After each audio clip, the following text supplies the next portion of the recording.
Salam əziz qardaşlar, əziz izləyicilər, xoş gördük hər birinizi. Əziz qardaşlar, bugün aprel ayının 19-u 2025-ci il. Buyurun baxın, bax belə 34 baş birinci qarna boğaz şişəklər satılır. Maşallah olsun, hamısı günü-gündən yelinləşir. Hardasa bir 7'si təmiz yelini bıraxıb. Qalanı da real boğaz heyvanlar. Bax, qarnın görürsüz də. Hamısının tənin qızardı. Real boğaz heyvanlar. Kim almaq istəyirsə buyurub əlaqə saxlaya bilər. Ünvan Beyləqan rayonu. Buyurun bax, maşallah bax. Bunun qarnına baxın. Bax belə hamısı qarnı boğaz heyvanlardır əziz qardaşlar. Heyvan da göz qabağındadır, görürsüz. Almaq istəyən qardaşlar əlaqə saxlasın. Gəlsin alsın. Bax belə qomuralda hamısı boğaz heyvanlar. Buyurun bax.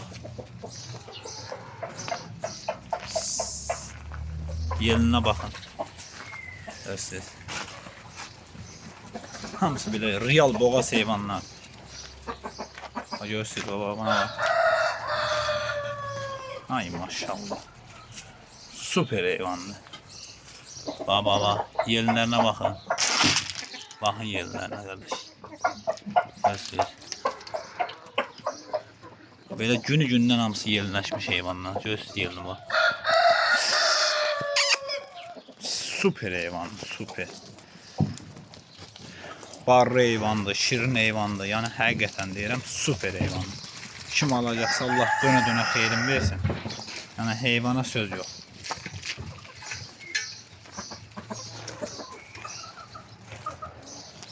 Buyurun bak. Hamısı boğaz şeyler.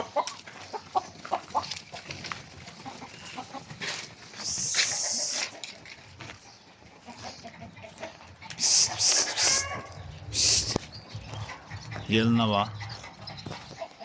Bak yeline bak. Bak. Görürsünüz. Ey babamın yeline bak. Çıkılı yeline bak. Bir de bu oyunun demiyorlar ki yelin açır. Bak yeline bak. Görünür bilmirəm. Pist. Bak. Görürsünüz. Ha belə heyvanlar almaq istəyən qardaşlar əlaqə saxlaya bilər. Barlı heyvandır, bəhrəli heyvandır. Yəni heyvana söz yox. Ha belə araldan da çəkirəm, baxasınız bax. Görürsüz. Heyvan göz qabağında. Kim almaq istəyir bu üçün əlaqə saxlasın. Gəlsin yerində də baxsın, götürsün. 34 baş heyvandır əziz qardaşlar.